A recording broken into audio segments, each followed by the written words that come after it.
Hi, my name is Patrick John McManus, and I am a participant in the Young Americans Beef panel.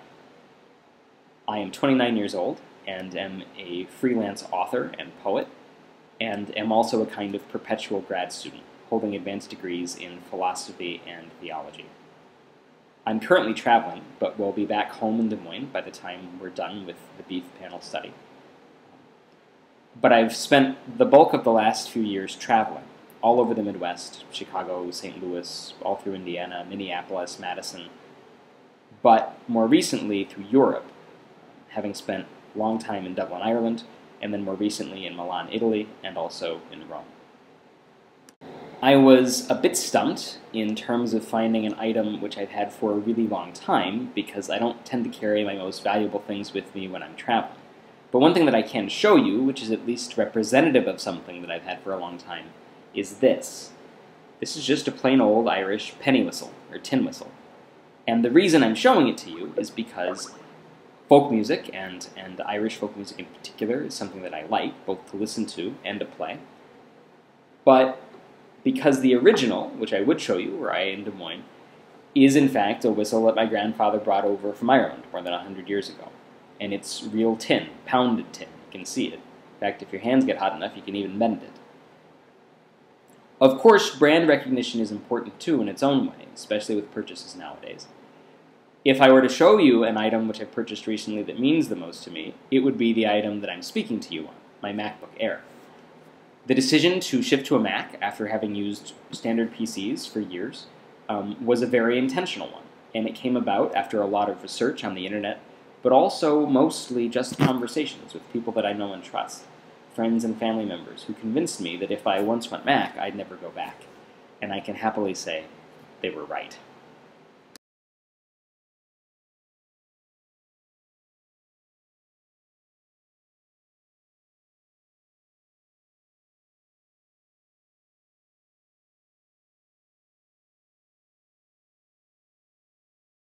I grew up in the context of a small business. My parents own and operate a gas station near the Iowa State Fairgrounds.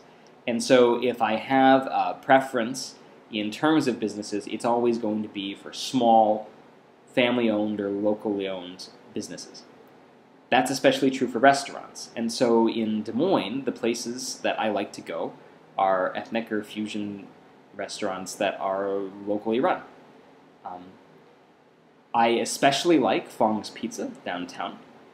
This is a place that does all sorts of quirky combinations. You can get a mushu pork pizza, or a barbecue beef pizza, or a loaded baked potato pizza.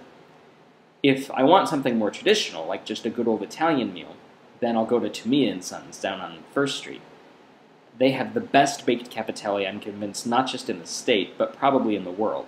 I've certainly gone up and down Italy looking for better and haven't found any. But the best all-around place that I like to go and what I like to eat there would have to be tacos at the Kung Fu Tap and Taco.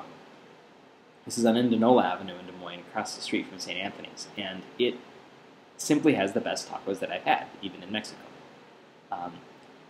The tacos are spicy and simple, without lots of accoutrements, and is not terribly messy. The beer is so cold that it burns your throat going down.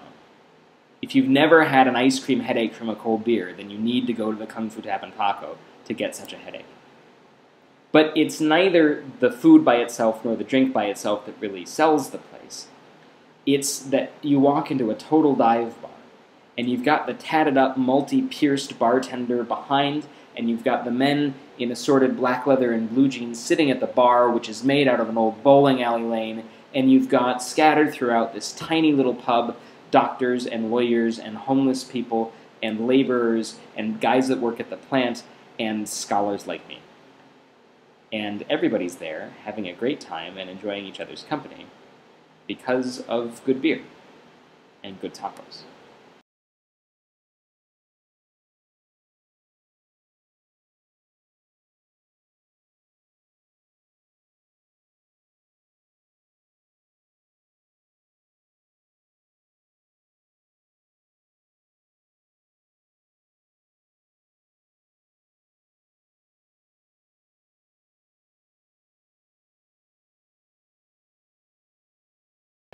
In terms of grocery or food store purchases, in Des Moines, the two big chains are Hy-Vee and Dolls, and I come from a Hy-Vee family, mostly because my family works at Hy-Vee.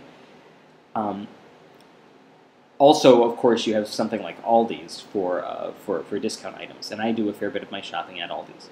But my regular daily shopping would happen at a place like Hy-Vee, which, for those of you not from the Midwest, is something like a Safeway or a Giant or a King Super, or this sort of a thing. Hy-Vee has good meat and is perfectly reasonable for things like ground beef to make hamburgers or to put in pasta or something like that. But if you want really good quality meat, then you have to go elsewhere.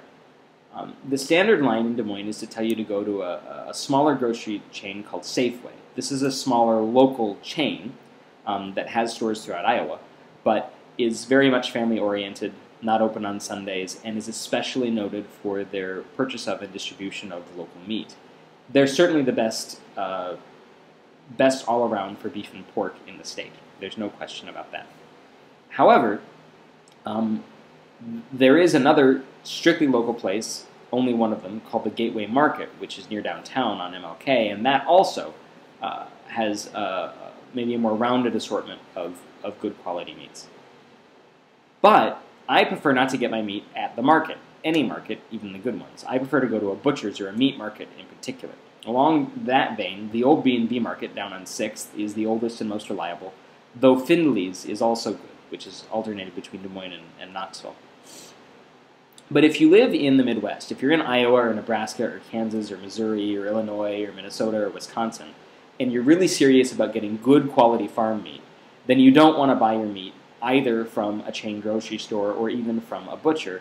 What you want to do is get in touch with a meat locker. So probably your best bet is to make good friends with somebody who still lives on a farm and figure out where they get or take their meat from or to, and then go and get the meat there yourself. The meat you can get from a meat locker, when you buy like a real side of beef, and you can even meet the farmer that you got it from and say, the quality cannot be beat, and the price relative to what you'd be spending it on at the grocery is equal to, if not actually even a little bit less. Plus, you're purchasing with the knowledge that you're helping out much more directly local producers and local businesses.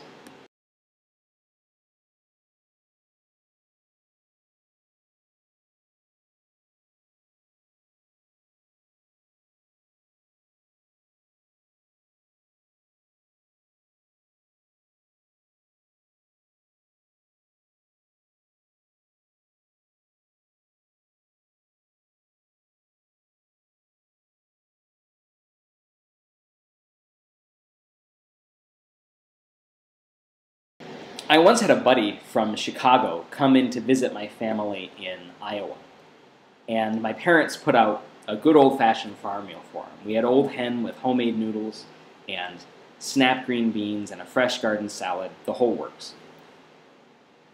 As the meal went on, I kept asking questions like, so is this one of Uncle Tom's hens, and are these our onions? Oh no, they're the Widow McInerney's from down the street. Well, they're really good this year, and that sort of thing. And as the meal progressed, my buddy kept getting more and more sort of anxious and confused looking, and by the time we got to dessert, which was an apple pie, he finally slammed his fist down on the table and he said, "What do you mean? Where do the apples come from? Where do the onions come from? Where does the chicken come from?" "They come from the store. That's where food comes from. It comes from the store." And my dad looked at him from across the table and simply said, "Not around here, son. Not around here." Of course, my buddy largely missed the point. Food, production, service, selling, cooking, cleaning, the whole bit, is primarily a social activity. If it were just about getting nutrients, then we'd have ways to synthesize that now that would give us everything that we need and take away all the bad stuff. But eating is about something more than just feeding. It's about sharing food and sharing life and experience together.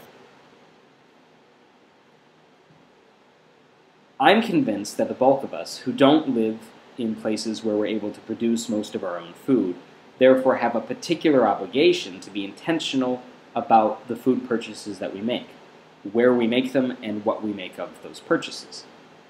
We have a responsibility toward food producers who likewise have a responsibility towards us, but we also have a responsibility towards the people that we buy it from. So that what happens when you sit down for a meal is you engage in this complex web of relationships, relationships that go all the way back to where the food started and continue through the suppliers and the cleaners and the producers and the processors right up to the people that put it on your table, whether that's at your own home or out at a restaurant.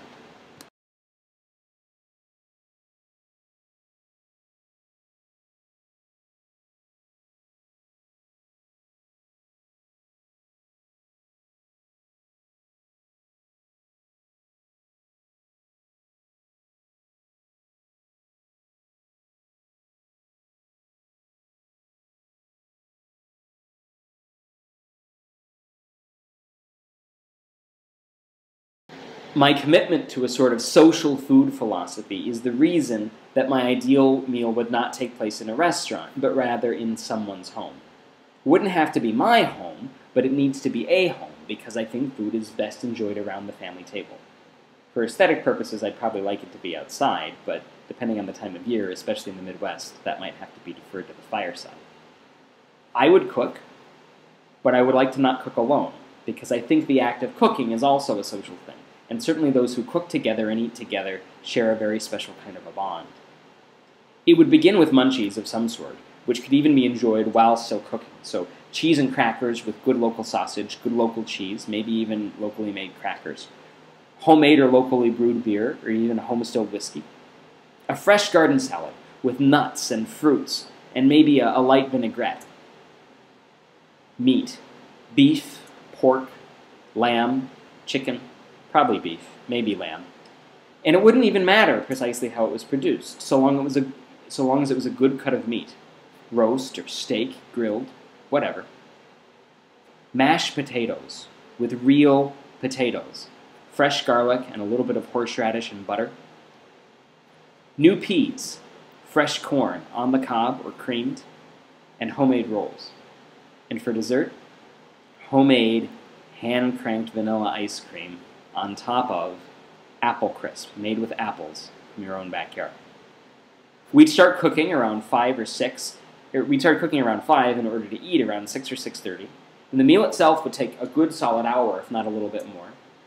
And then we'd break and either go inside around the piano or have somebody bring outside a guitar, and we'd sing songs and tell stories and enjoy drinks until people got hungry again, and then bring out the dessert.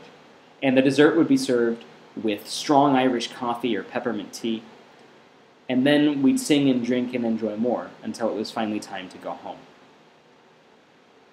Who would be there? Well, obviously those I care about most, which could be as simple as one person, or might be as many as a dozen.